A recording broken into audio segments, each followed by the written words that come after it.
Hello, everyone. Now we come to the second session of the seminar. The next speaker is Nicholas Campbell, Ph.D. from Southern Baptist Theological Seminary, USA. His presentation title is Appealing to God or Man, Contrasting Barrenness and Family Death Narrative in Hebrew Bible and Ancient Near East.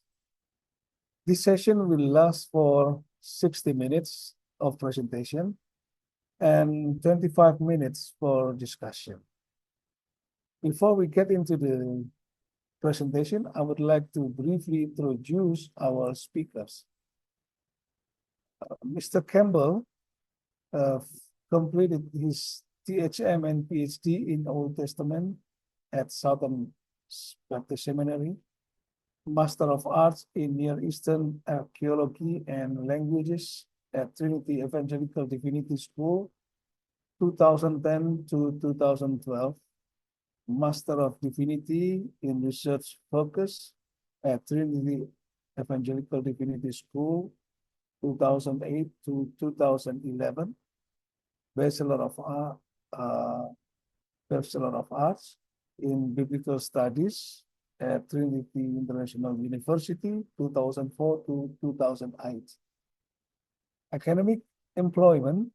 He is a freelance academic editor, self-employed in Louisville, Kentucky from 2020 to present. Lead online teaching assistant at Southern Baptist Seminary, Louisville, Kentucky, 2020 to present. Online teaching assistant, Southern Seminary, Louisville, Kentucky, 2019 to present. And he also a pastor in Plymouth Church, Kenosha, Wisconsin, from 2014 to 2018. Publication. He wrote 2 books. The titles of the books are Appealing to God or Man, Contrasting Barrenness and Family Death Narratives in Hebrew Bible and Ancient Near East. And the second is Appealing to God or Man, Contrasting Barrenness and Family Death Narrative in Old Testament and Ancient Near East. He also wrote a lot of articles and reviews, as you can see on the screen. And I believe that his presence can enrich our knowledge. Mr. Campbell, the time is yours. Perfect. Thank you. Am I able to share my screen on here? Yes. Yes. All right. I made a PowerPoint. I'll say it's for you, but really it's so that I stay on track. I guess I'll just share the entire screen. All right.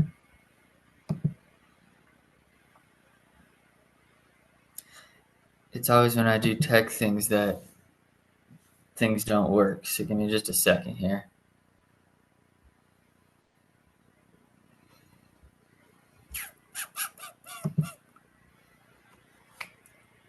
Sorry, for some reason the PowerPoint's not loading. If it won't load, that's okay. I can pretend that I'm trying to get it to load here.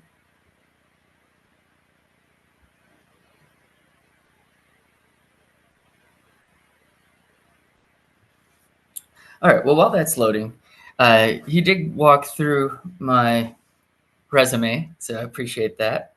Part of my resume was that I recently had a publication, which is the Appealing to God or Man part. Screen went black. And so that is what I'm presenting on. Can you guys see my screen? Is this sharing? Yes. Yes, perfect. So this actually just came out this year, and I'm going to try to do a brief summary of it, the briefest of summaries, really. And hopefully you guys find it interesting. I timed it for about an hour, So hopefully we'll have time that you can have questions, comments, tell me you strongly disagree. Hopefully not that. So first I want to talk about methodology. This is kind of where I'm heading so that I know where I'm heading as well. Talk about the text that I'm using. I'm going to be jumping around through a lot of Old Testament text and some non-biblical texts. And I want to put them through a framework. So I want to talk about the categories, kind of outline the text, especially the non-biblical ones. I'll assume a lot of us know the Old Testament ones. I'm not going to assume that we know the non-biblical ones. My main goal is to get to the end, which is the social implications part of it.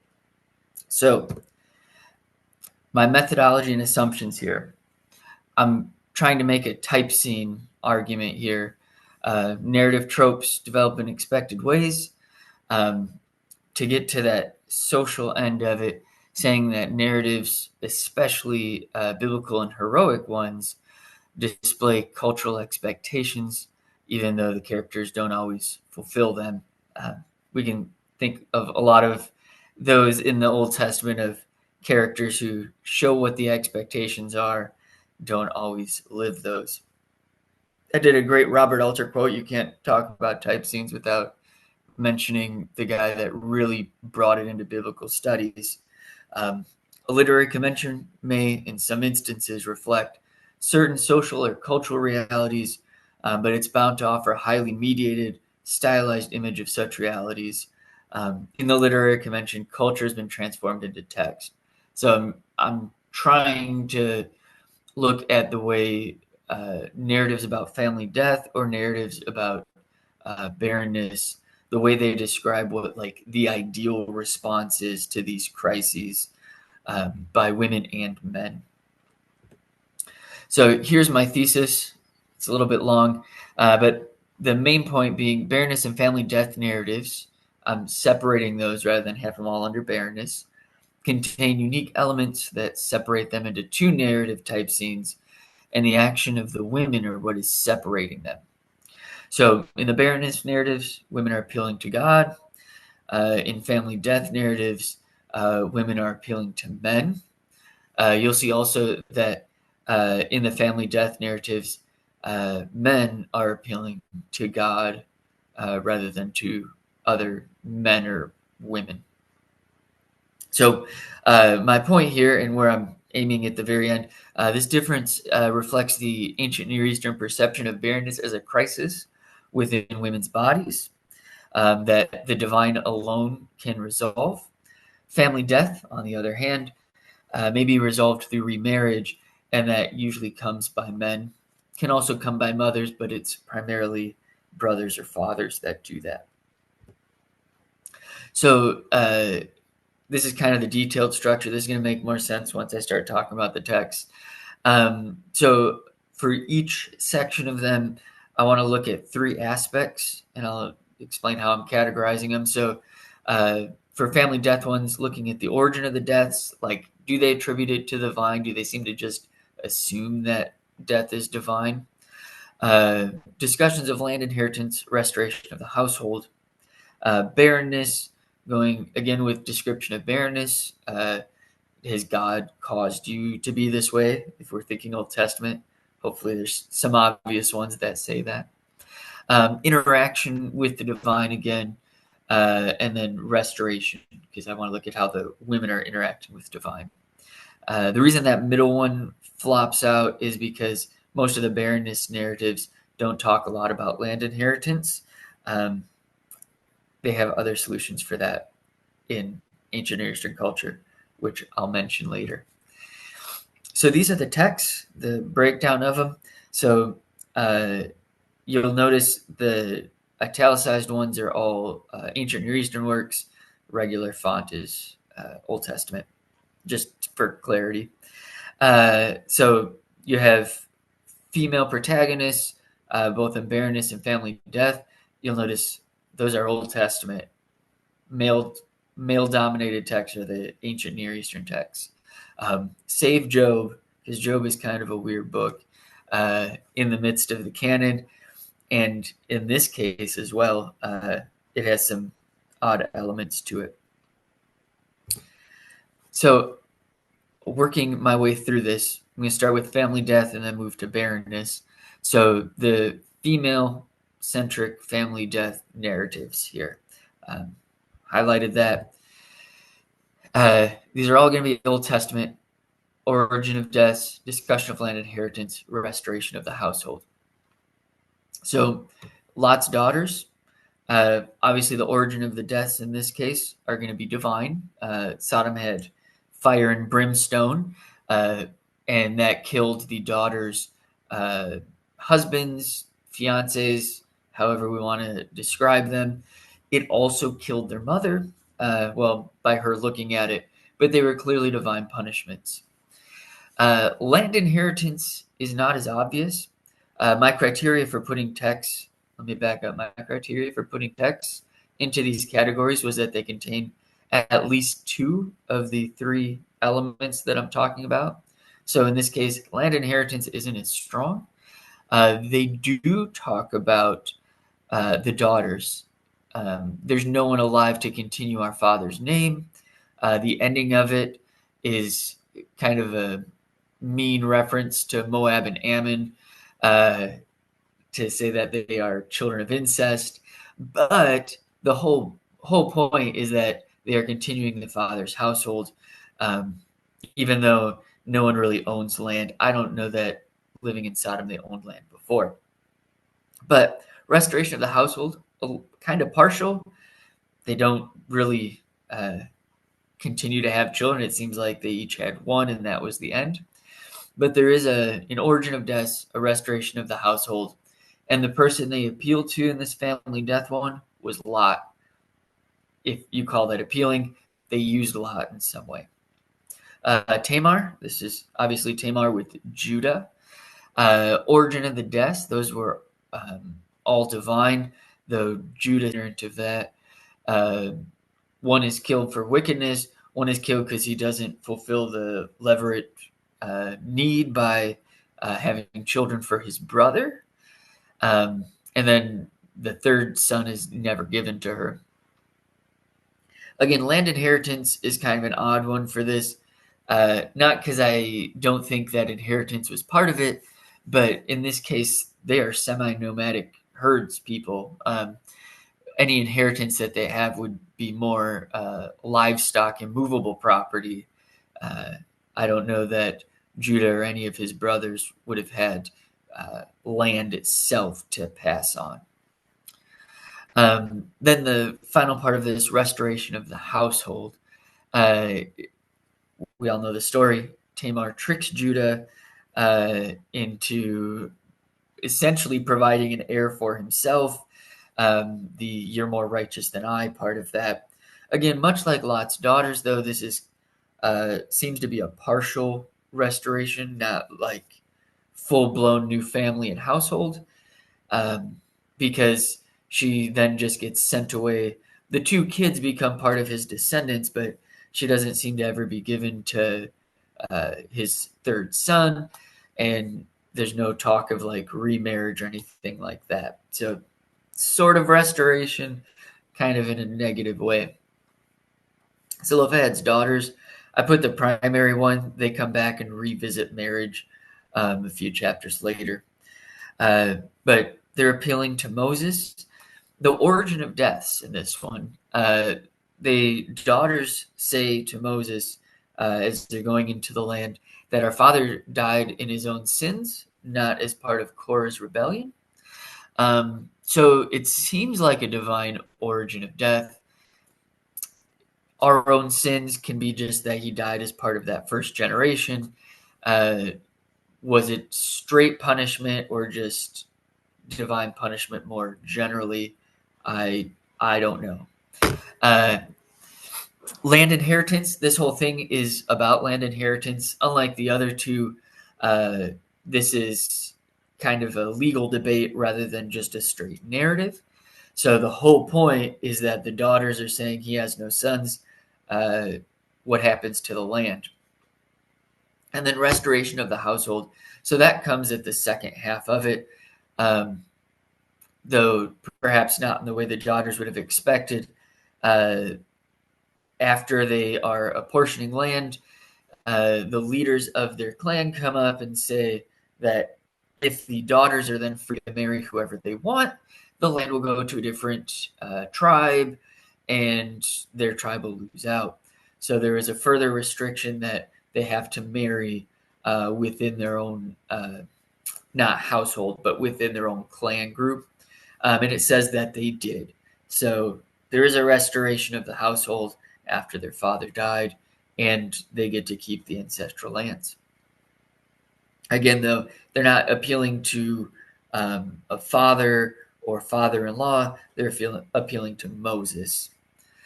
Ruth, the longest and honestly most interesting of these, she has a marriage that is unproductive in the 10 years that they're married, it seems. Her husband dies, father-in-law dies, her and Naomi come back to the land.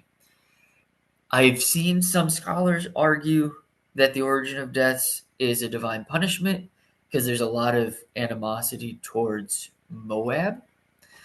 I don't know how far I want to push that. Maybe that is saying like you shouldn't flee to Moab. It's the bad place. It only brings death. But one way or the other, they at least died. It seems, at least implicitly, that there's something about why the daughters don't have children after all of this time, because clearly there's not a physical barrenness with Ruth because she has a son later. Anyways, origin of death happens at the beginning, jump way to the end, and in chapter 4 is the discussion of land. And the whole reason that as they say, Mr. So-and-so, the other nearest relative, won't marry her is because of inheritance issues. And so I can't take on the land of Elimelech, or probably more clearly Chilion.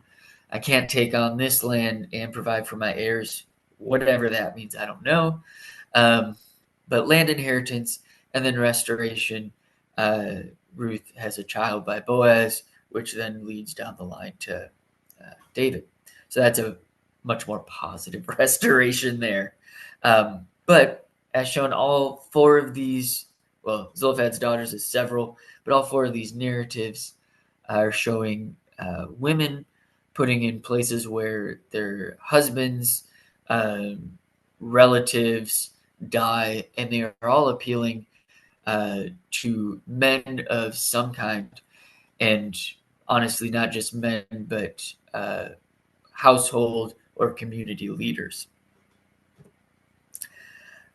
Jumping to the male side, male-centric family death. This is where Job is kind of a unique one in terms of what the rest of the Old Testament shows in barrenness and family death crisis. So here we're looking at origin of deaths. Again, discussion of land inheritance, restoration. So unlike the female ones, the men are appealing to the divine. Women are appealing to men. Men are appealing to God. So Job, the most obvious one. Origin of deaths is a divine test of some kind. We even have the divine dialogue to show that. Discussion of land inheritance. So in the dialogue section, there are a lot of implications from the friends saying that the household of the wicked are empty. They actually use a lot of references to what happened to Job, like his household is burned out, and it's like, that was what happened to Job's household. Or a mighty wind will come and destroy his house, like that again is what happened to his kids. But there seems to be something about inheritance there. Even more strongly at the very end, he has enough land and property, twice the riches as before, gives land inheritance not only to his sons but to his daughters. And they are named. The sons aren't named, but the daughters are named. And the household is restored by divine decree. So throughout all of this, Job's friends are telling him to appeal to God and do righteous things. And Job is appealing to God, but really claiming to be righteous, essentially.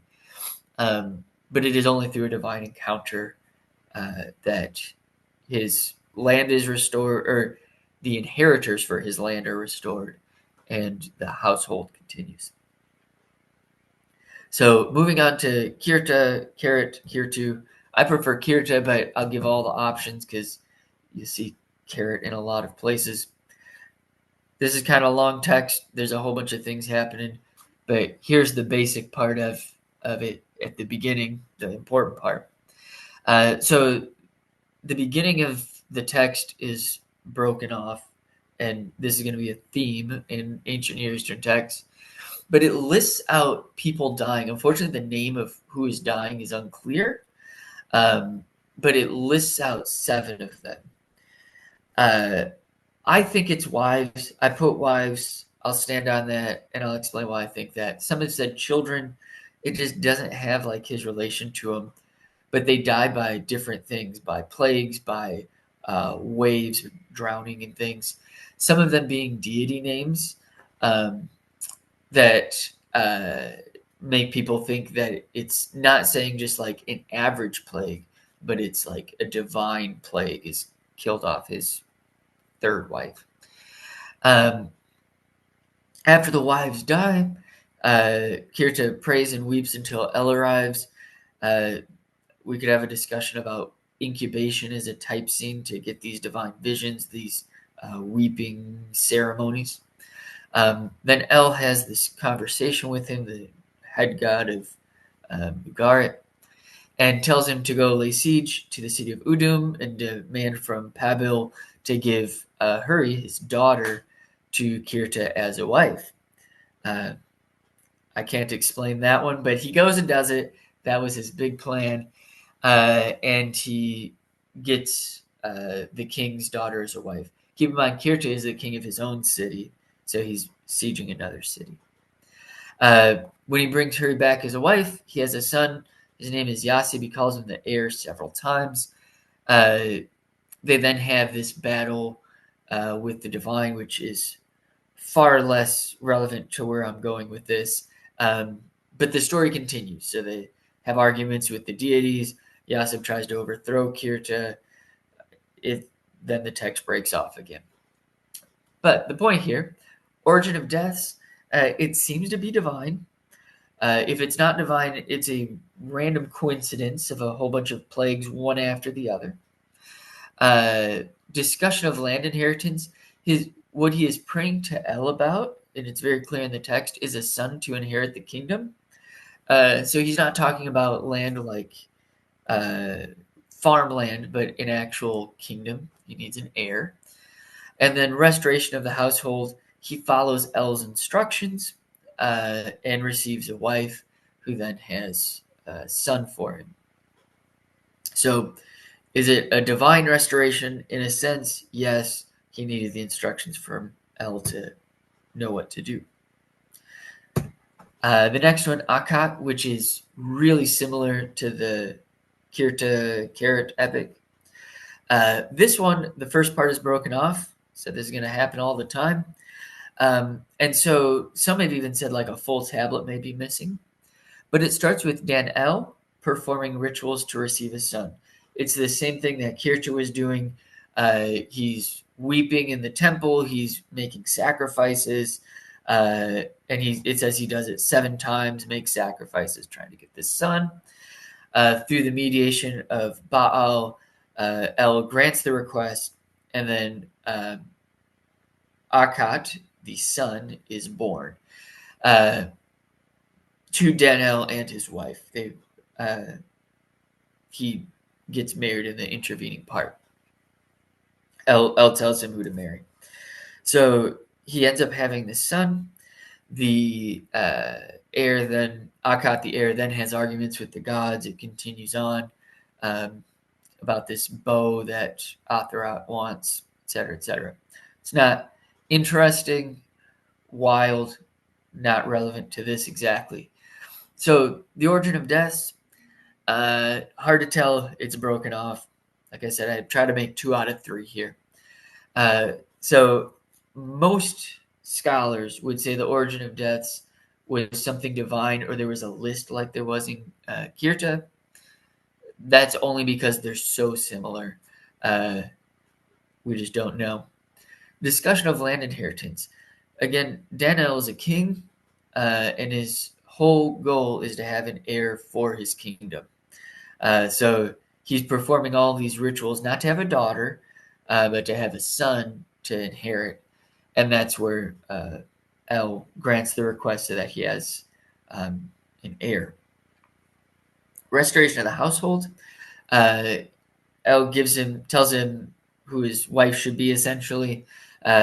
Also gives him a son, and his household is restored. He has someone to carry on the kingdom. Later on, it talks about his daughter. I'm not sure if the daughter was part of the new household or if he already had daughters and he's like, yeah, but she doesn't inherit. But later on, Pughat is his daughter's name.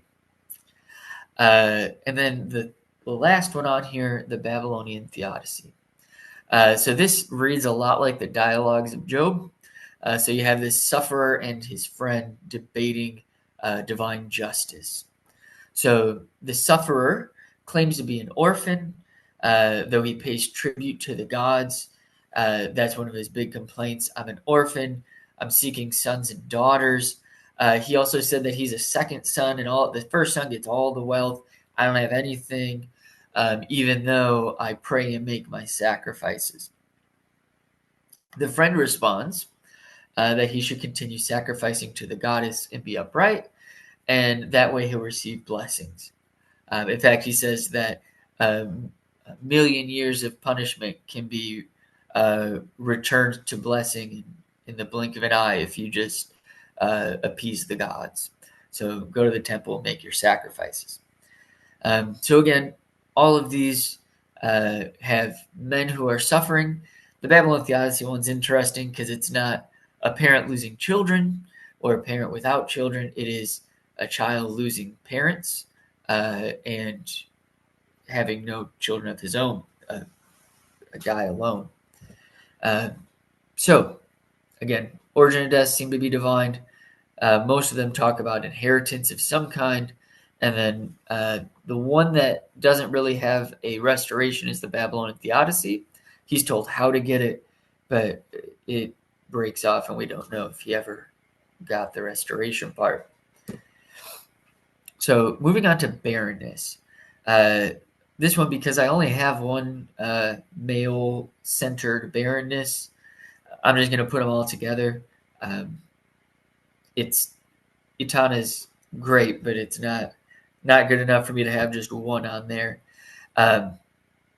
Also, I'm going to show that there's a female protagonist in the barrenness one, even Itana.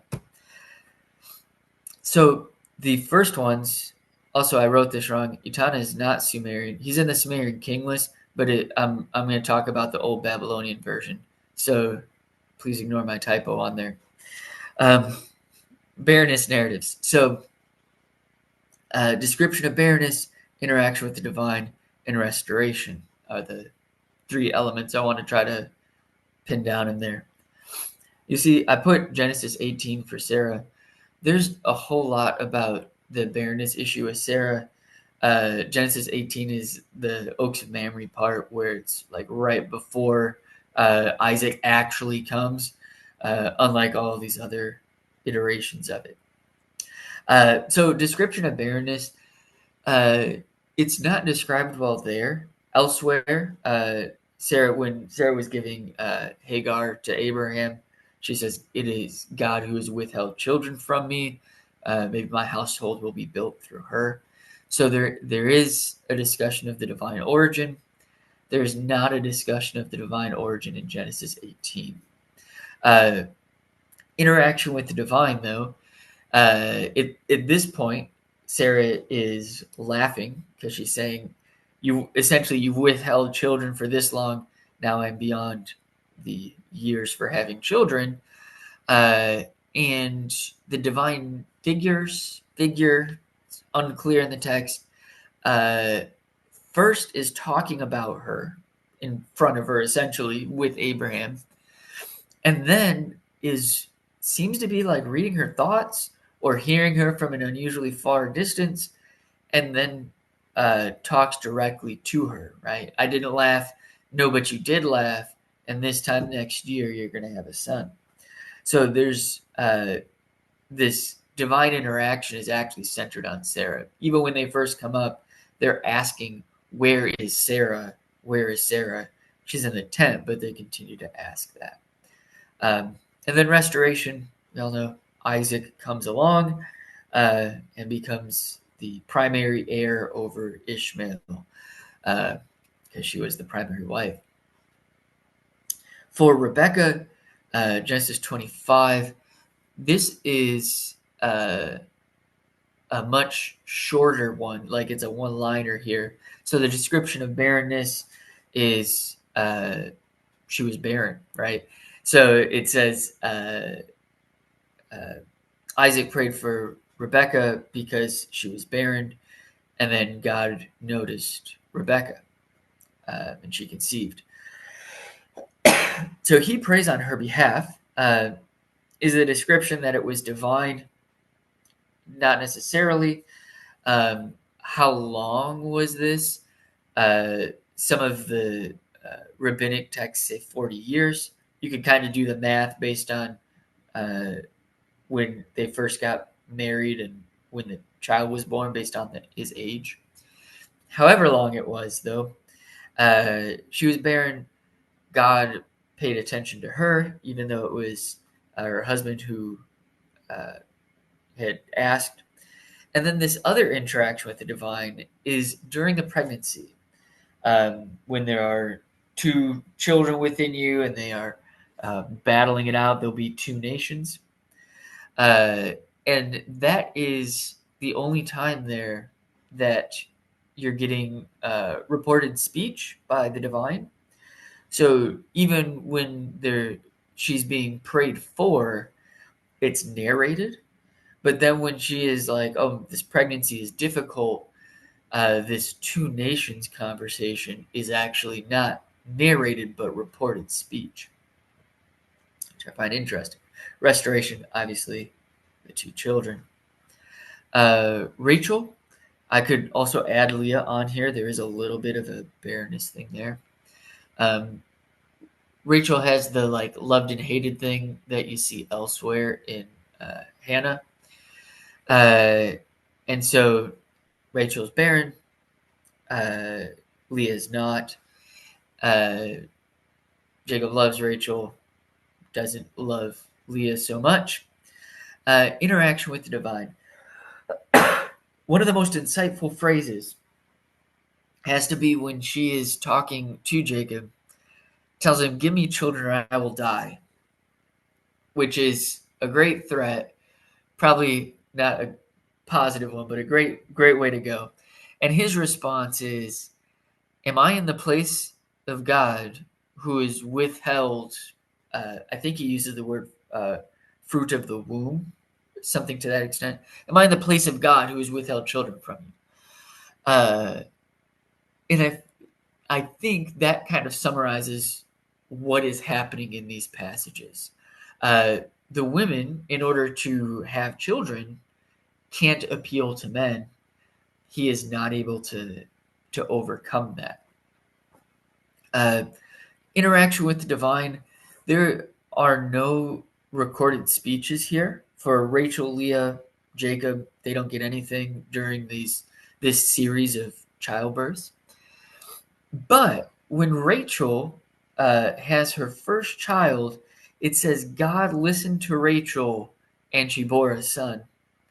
And that's after they gave away Bilhah and Zilpah to have children, the slaves to have children. A few verses later, Leah has the same response. It says that Leah stopped bearing children. And then a little while later it says, and God heard Leah and she bore a son. And so there's this divine response. And even the names are about like God listening to me. Jacob seems unconcerned about the children part of it.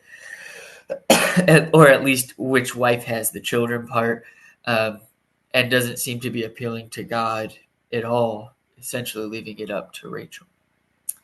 Manoah's wife, the mother of Samson, this is the biggest of the divine interactions. She is described as barren, or at least without children. It doesn't say that she was necessarily praying or desiring children, just that she didn't have them. But then this angel, whose name is Wonderful, visits her alone and tells her that she's going to have this child, gives all this Nazarite vow stuff in there, and then disappears.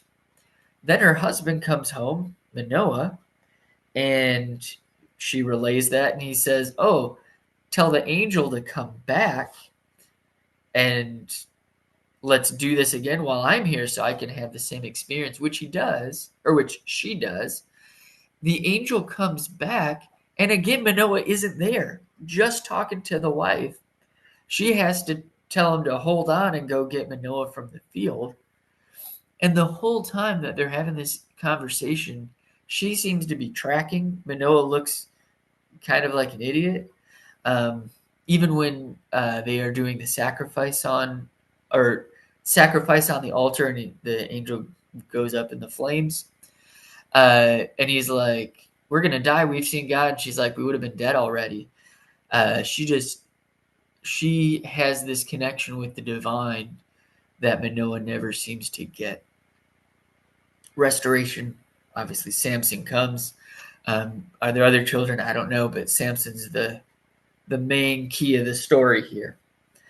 Hannah, very similar to the Rachel Leah situation, except that Elkanah kind of seems to be stressed about it. Am I not worth more to you than 7 sons? Question. She is upset about being barren. Says it quite clearly. He knows that. Her husband Elkanah knows that. They go to the temple, and then Hannah goes off and prays by herself, clearly doing something not normal. The fact that she gets up from the feast table seems to by herself seems abnormal. The response of Eli is also like, this isn't. We don't normally have people just like coming up and muttering prayers by themselves when everyone else is, feasting. But she has this interaction with the divine. It says that God hears her. She has a child. There's a lot of questions over whether she was actually legally allowed to make the promises that she did in that prayer about dedicating him to the temple. He'll be a part of the priesthood and all of that. Can she actually do that legally without her husband's consent? I don't know, but she sure seems to do it in her own private divine experience. And then restoration here. So she has Samuel. It says in the next chapter, in chapter 2, that she also has several other sons and daughters. So it seems that after she overcame the barrenness, after God reversed that, she was also able to have other kids. And then the last one, Etana, which is not Sumerian. There, I put it Babylonian on here. It is Babylonian. There's also an Akkadian version, but I'm talking about the earlier one. So, well, at least of the extant text, we have the earlier one. Let me say that better. So, Etana has 2 stories woven together. One is about an eagle and a snake. The eagle and snake are like mythical creatures. They try to make this pact together, and then the eagle eats all of the snake's children. The magical snake gets mad and traps the eagle in a pit to essentially let him starve to death in the pit. And then the eagle starts calling out to the gods to help it. that seems irrelevant, but it's going to come into play. So right after that, you have King Etana. If you notice, a lot of these ancient Near Eastern texts are about kings, all of them except the Babylonian Theodicy. King Etana is praying for a son to Shamash, which is the sun god. And he's, again, doing sacrifices, going to the temple, sacrificing, praying, doing this weeping performance, praying for his son because he has no heirs. And then his wife receives a prophetic dream that he must get the plant of birth. I don't know what the plant's supposed to be, but it's the plant of birth. But his wife has this prophetic dream and is like, this is how we will have children. And then Etana has an encounter with Shamash, the sun god again. And Shamash tells him that the way to get to it is to free that eagle from the pit. And the eagle will essentially owe him a favor, even though clearly the eagle's not trustworthy because he ate his friend's children. But anyways, Etana goes, frees the eagle, and then the eagle offers to take him if he'll help him out of the pit, and he gets flown to the heavens where the plant of birth is located. It does describe him spiraling down from the heavens. Talks about how the land gets smaller and smaller as he goes up, and then he comes back down from the heavens, and then the text breaks off. So was he successful in getting the plant of birth? I don't know. Etana and his son are mentioned in the Sumerian king list, so most think that the way this would end is that they got the plant of birth and had children, or at least one son, and everyone lived happily ever after. So description of barrenness, not super clear, just saying that he needed an heir because he's a king and he has no sons. Interaction with the divine.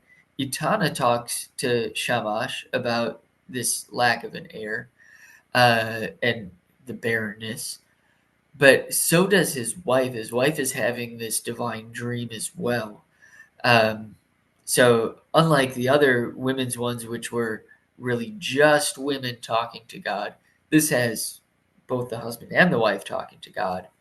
And then the restoration, he goes up and gets the plant. I think he comes back down with it. But unfortunately, with the state of the tablets, we won't know. So here are the texts, just to put them back into visual space again. Barrenness narratives, overwhelmingly female dominant, but they also all show that women are interacting with the divine. The family death narratives, some of them are dominated by women, some of them are dominated by men. Women are appealing to men, whether family members or other male leaders. Men are appealing to the divine. So, social observations, where I've been aiming here. So, the women have direct encounters with the divine, just like men. I say this because it seems like they're sidelined in a lot of the cultic texts, in the Hebrew Bible specifically. But they are having these direct encounters in a very similar way to what the men are having when they are encountering family death situations. So you go, women appeal to God in barrenness situations, but appeal to men in family death situations. I did say that I would touch on why a lot of the men don't seem super concerned about the barrenness ones, and here's where I will do that. If I go back one, in most of these barrenness situations, the men do not need to worry about one wife not having children. Just like Sarah, you can have Hagar. Just like Rachel, you can have Leah. Hannah, Peninnah. There's a option for a secondary wife in these situations. So women being concerned about barrenness more than men is because it affects their social status in ways that it doesn't for the men. Though it would if they had no other wives or no children at all. However, in the family death, a man alone is not a household. We're going to come back to that. I wanted to say more about this.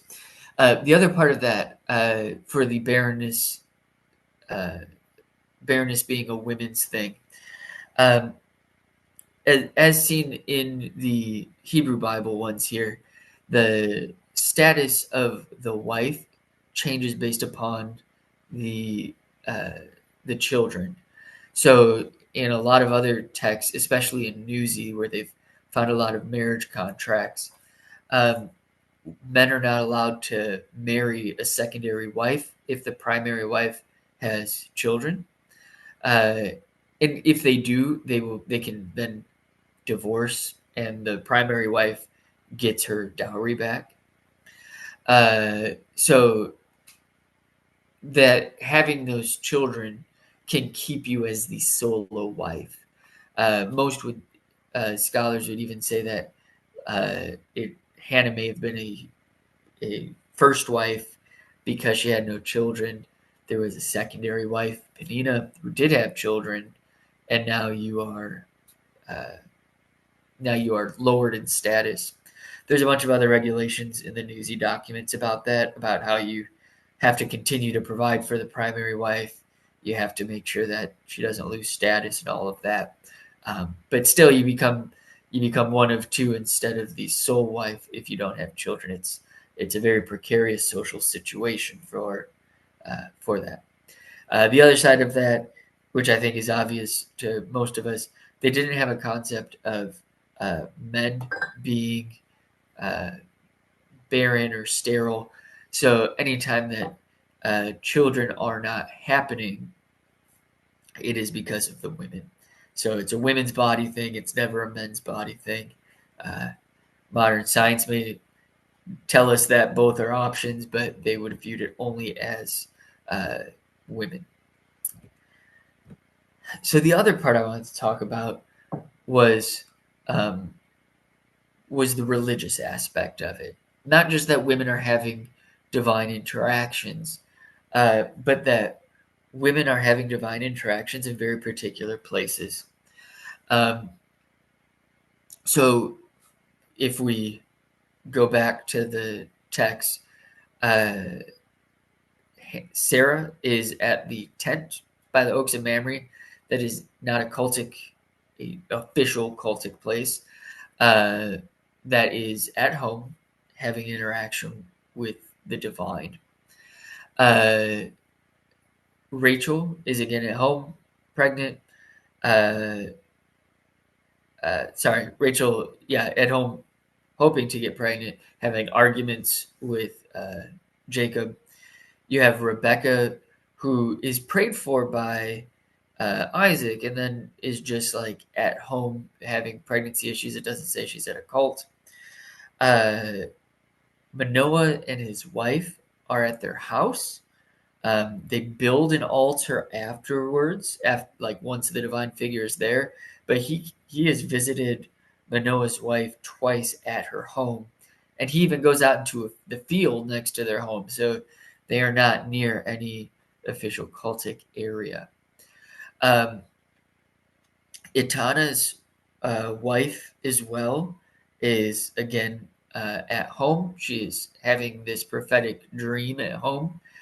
Itana is going to the temple. He's doing sacrifices and rituals, but his wife is at home. Even Hannah, as I put in here, Hannah is at the cultic location, but she's doing decidedly non-cultic things. So she isn't sacrificing.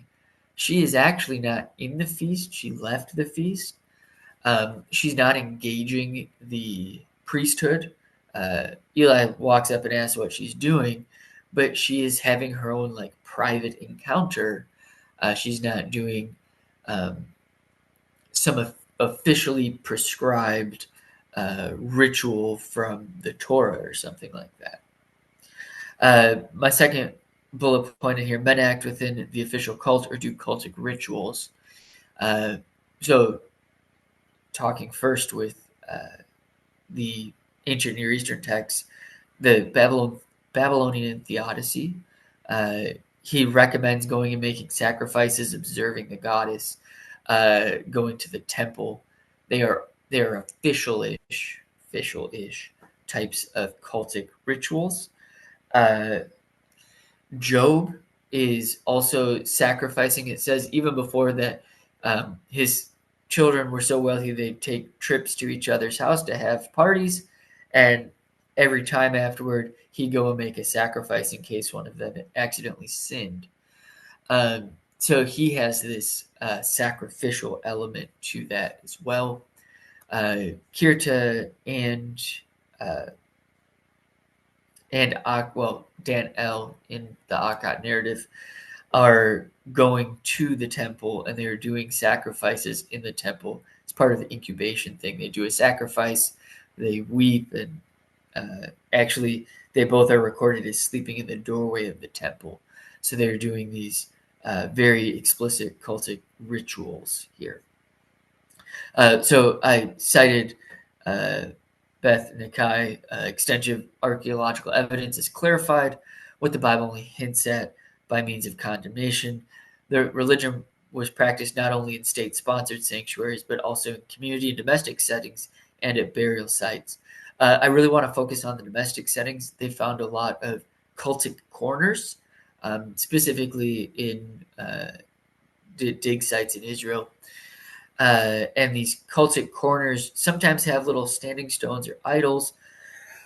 They look like they have little offering areas, but they're found in a lot of residential homes. And it's been suggested that some of these are women's cultic areas, and that within a domestic sphere, not an official cult sphere, women had considerable cultic power, religious power, and I think it's shown in the way that those are that those narratives work out. So I am at the end here. Hopefully that was interesting, and you're convinced by my barrenness and family death narratives and how the women appeal to men. And I will stop sharing my screen here.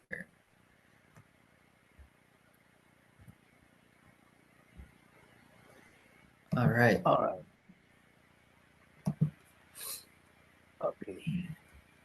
Okay, thank you, Mr. Campbell. Okay, folks, if you have any question, please raise your hand, or you can write in the chat room, or you can directly ask to Mr. Campbell. Freeze means be gathered unto his. I see one in the chat from Deuteronomy 32, Yes, but I'm not sure that I'm understanding the question. Yes, Mr. Pontas, maybe you can explain to Mr. Campbell what do you really want to ask him about this verse, these verses, please, Mr. Pontas.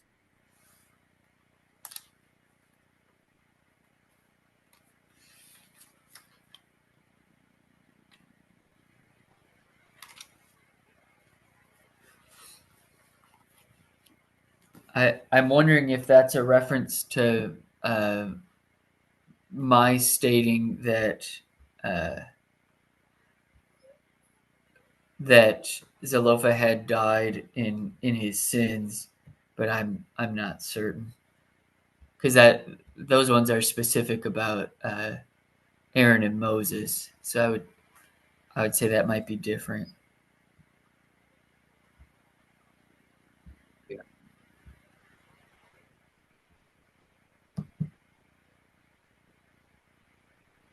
Okay. Mr. Pontas, are you there?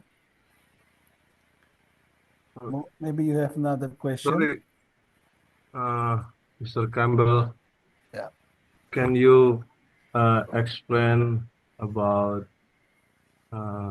those phrase? Maybe I choose the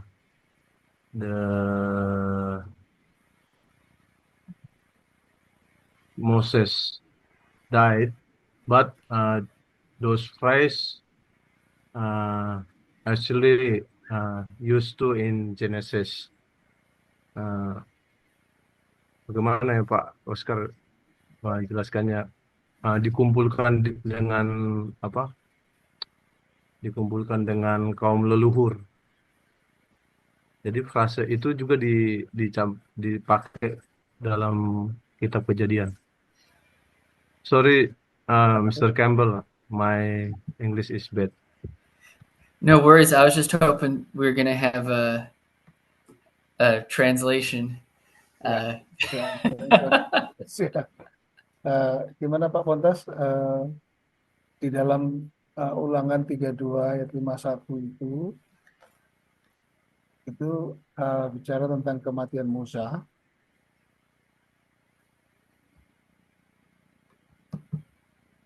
Pak Pontas.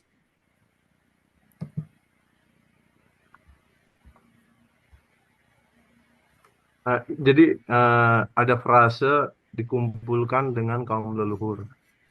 Jadi apa arti dikumpulkan dengan kaum leluhur? Itu juga ada di dalam kitab Kejadian, Bapak.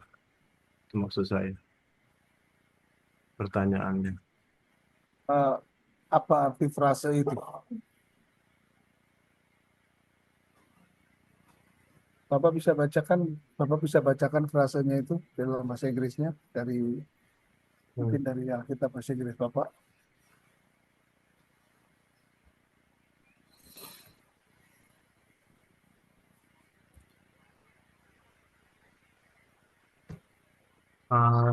This phrase, Mr. Campbell, and was gathered unto his people. That phrase is used to in Genesis. Many kinds people died, and this phrase is used to in Genesis. Maybe that's my question. So, Like, how would I interpret the gather to your people sorts of statement? Yes.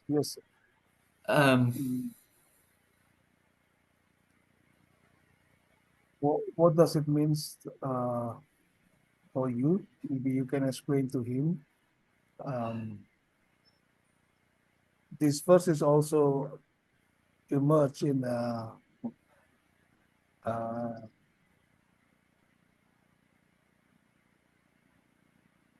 Genesis. So I feel like part of what you're asking behind that is the divine control over death sort of question, if I'm reading into what you're saying. I think that sort of phrase intentionally shows divine control over that. And so that's why a lot of the even the ancient Near Eastern ones, where they're not super clearly saying like God killed this person off, there's just this underlying assumption like if you died, it's like the will of name the deity that your country is doing, and so I would say that euphemism is pretty common. And that's just showing how they would have viewed death as like if you, and hopefully a peaceful one. Usually gathering to your people is more of the reward side.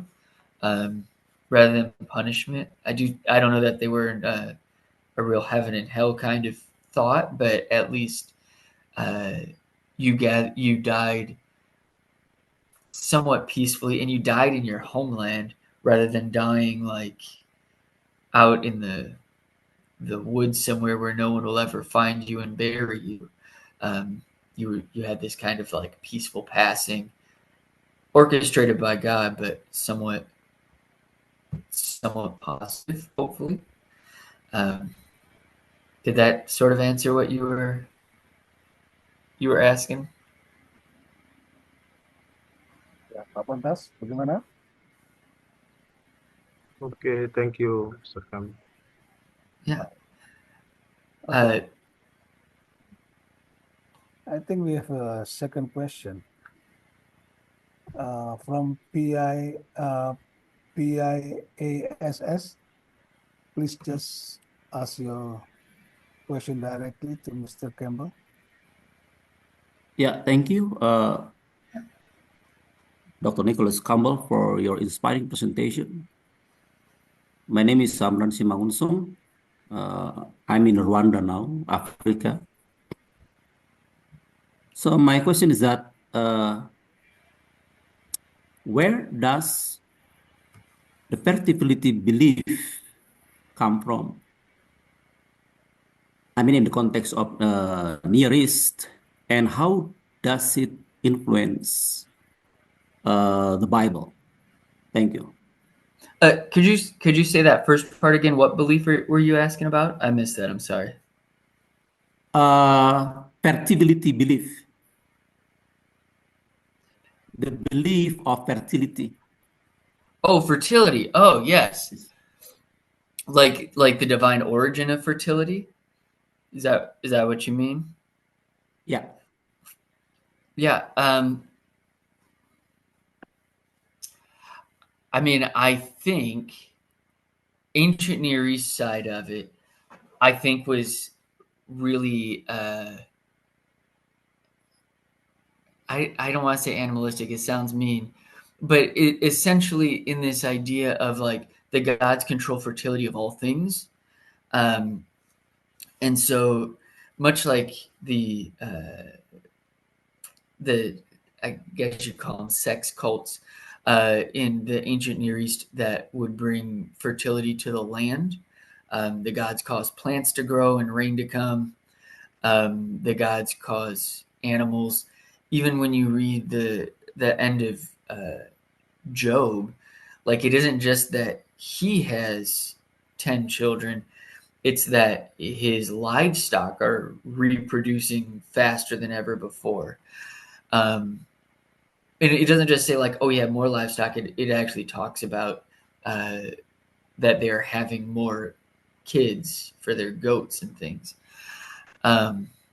So I think those get wrapped in together. Like if the gods control the fertility of the land and the animals, they're also controlling the fertility of people. There's kind of this mystery element, like you don't, and which to me makes a lot of sense. Like, well, we understand like the sex part, we understand the kid part, but there's like this space in the middle that we don't understand.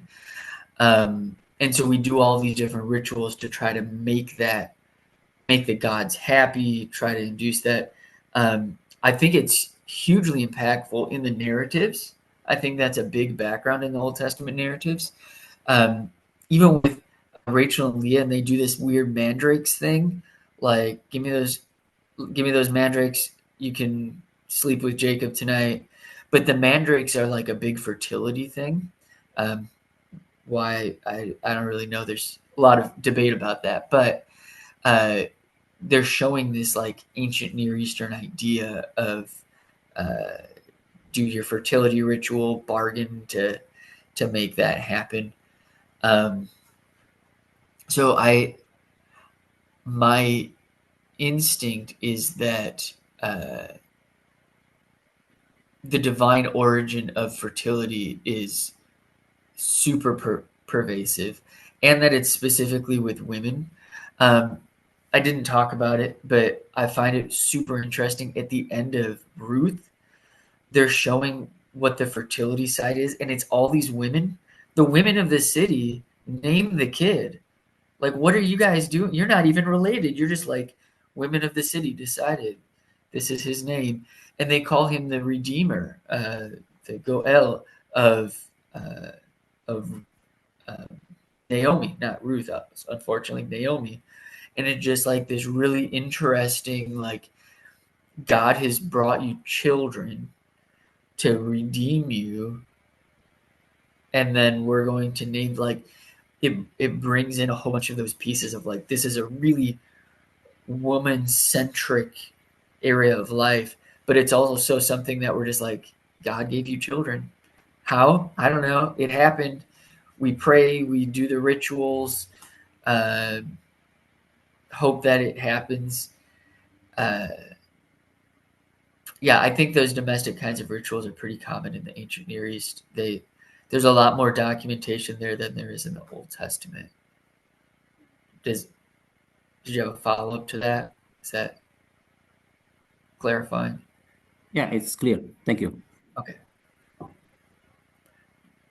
Thank you, Mr. Amran Simangunsong. And another raised hand from Mrs. Irawati Sanjaya. Please, Mrs. Irawati. Thank you, Pak Oscar, and also Nicholas.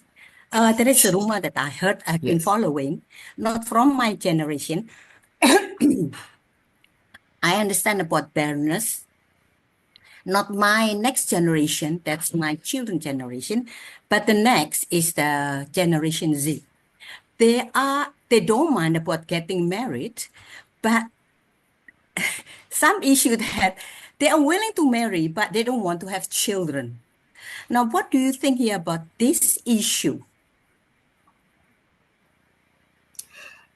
I mean, I think we're in a totally different worldview than what they like. The biblical text would have no concept of that. That's a hard question. It's just like because and I know many in this same place, and when you think about how, like,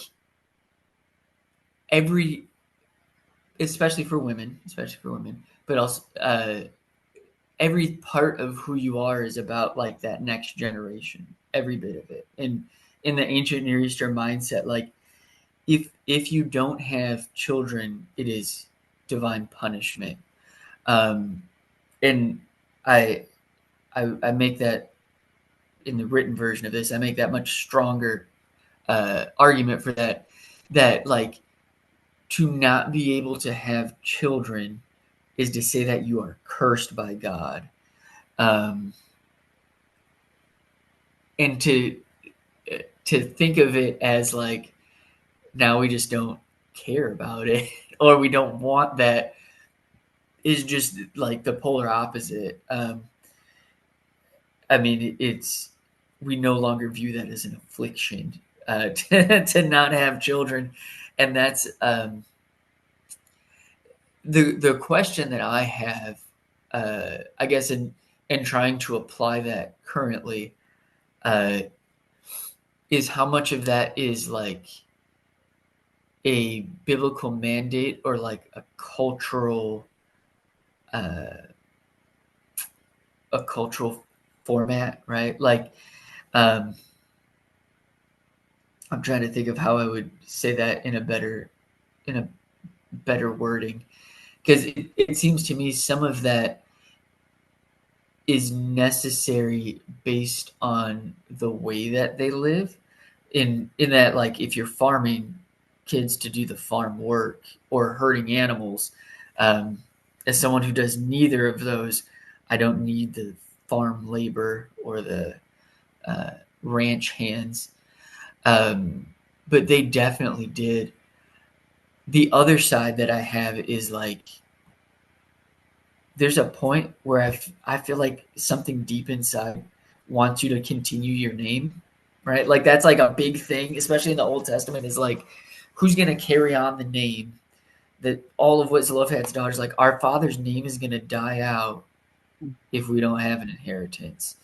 And so, like, just this idea of, like, if your household stops, your name is gone. What Job's friends keep saying, like, yeah, the name of the wicked are wiped off from the earth. They're not just meaning that the wicked person will die. They're meaning they won't have any children, because that's how your name lives on generation after generation. And it says that he saw 4 generations at the end. And that's one thing that like, I can feel that of, like, yeah, I don't, like, without someone to, like, talk to and teach things that are interesting, be like, hey, you need to have some more kids of your own so that, like, you can tell them I existed and here's some things I'm interested in, and tell fun stories and stuff. Like, who do you pass those things on to? It is interesting that that's not that I don't know. Are we overriding that somehow? You'd think that's almost like a deeper pull of, they say the only way to be immortal is through your children. Yeah. Listen, Nicholas, I understand if the couple, are barren. I fully understand that. But if they can have children, but they don't want. Something that I don't understand is that this is against the will of God. It goes against the Bible. So yeah, this is not only from the non-believers. They want to have more children, more wives, more children. But this is from the believers. That's why I'm a little bit concerned, because I heard from the Z generation, the Z generation. They don't want to have children, but they are willing to get married.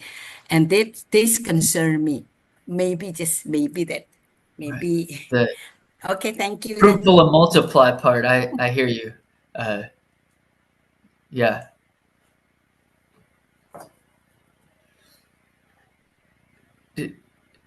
Did you want me to answer the ones in the chat over there? Okay, thank you, Sorry Nicholas. about that. I think Yes. it's okay. I understand that. Okay, thank you. Okay, thank you, Mrs. Irawati. And there is another question in the chat box from Andre Setiawan. He has 2 questions. The first is, does the directions of appeal to God or man encode implicit theological claims about where true power over life and death resides in the narrative words of the Hebrew Bible and ENA? The second is, if appeals to God is in barrenness, narratives are consistently fruitful, while appeals to man in death narrative often end in unresolved grief. Is this deliberate narrative elevation of divine over human authority or of birth over death?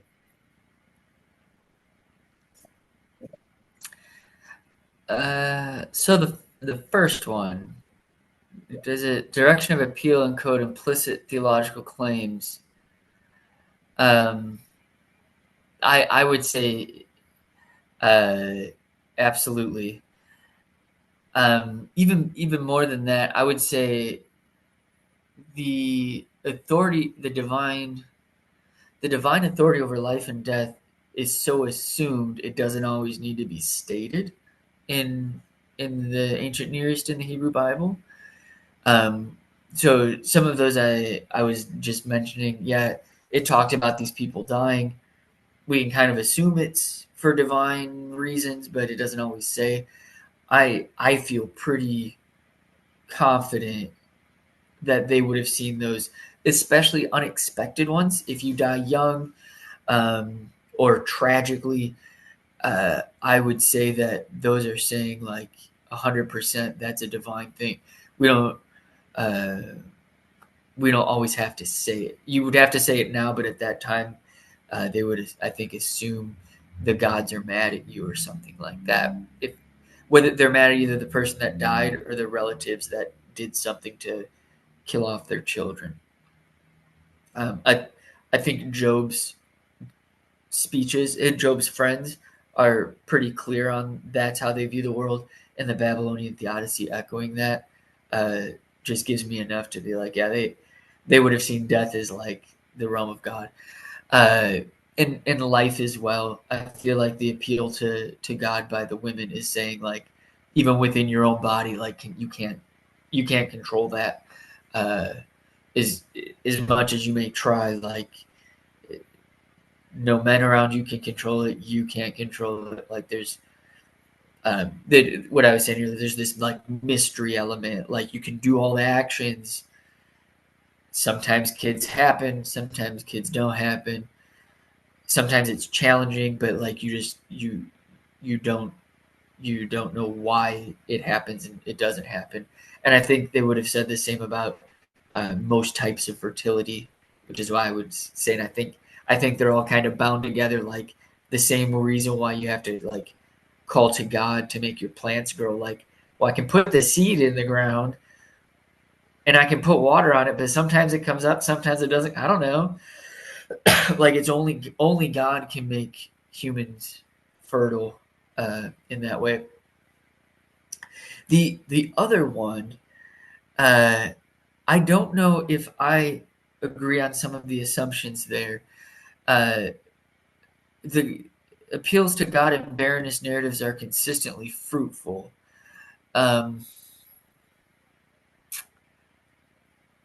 And while appeals to men and death narratives are often end in unresolved grief, my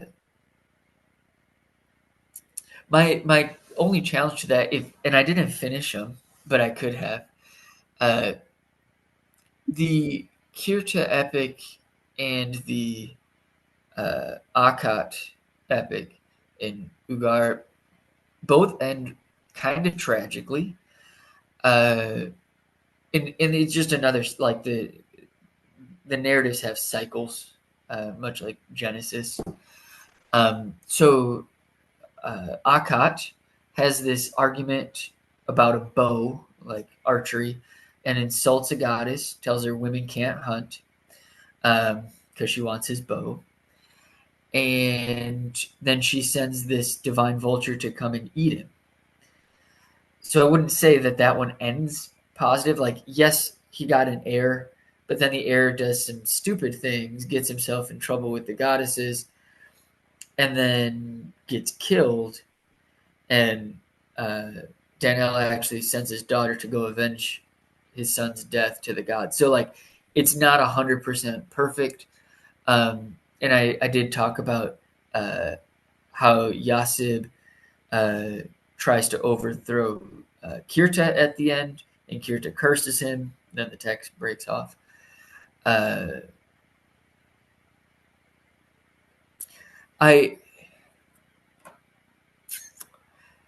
want to turn that question differently, though, because you're making me think. I don't think that the appeals to men and death narratives are necessarily showing divine over human authority and birth over death. Because I feel like women are doing what's socially expected. If your husband dies, what you need is to get remarried. It's a man who does that, not necessarily God. But what I think it's showing is related to your first question, that the death narratives are showing families that have been cursed by God. So, like Lot, you were in a bad place doing arguably bad things, connected with people who are wicked.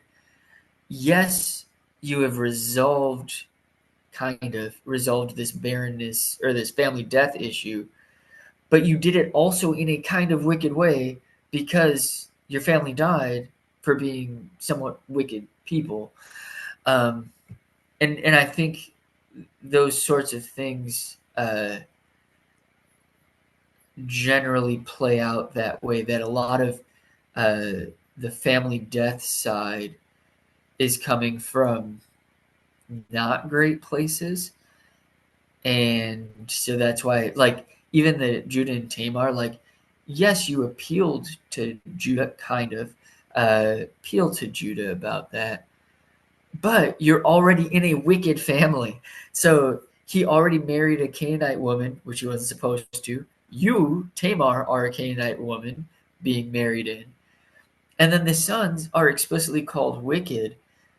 What other thing would some people who are already doing bad things do, except another semi-sinful thing to have a child?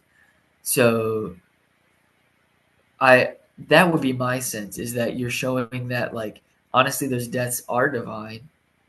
And not only are those deaths divine, but you're continuing this wickedness and this curse that you've already brought on the family. Even though you're appealing to men, you're appealing to them wrong. The other ones where it's much more positive, like the daughters of Zelophehad, they seem to have just whatever children they want. The same thing, Ruth's story takes a really positive turn at the end. But the ones that are like, yeah, your family died because you're doing bad stuff, they don't get a very good outcome even in the end. Hopefully that was a sort of an answer.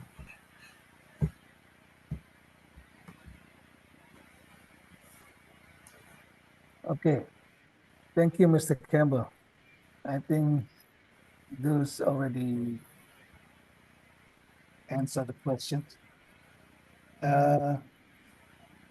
Okay, everyone, if you have any question, we still have a time.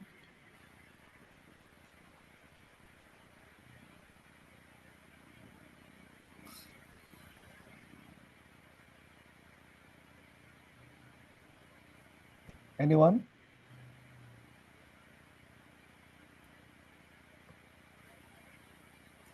Okay. I think you have a extraordinary presentation, Mr. Campbell, and I believe all of us have a bless for this time for your presentation. So now we will end this session, and as a form of our gratitude, we will provide a certificate for you.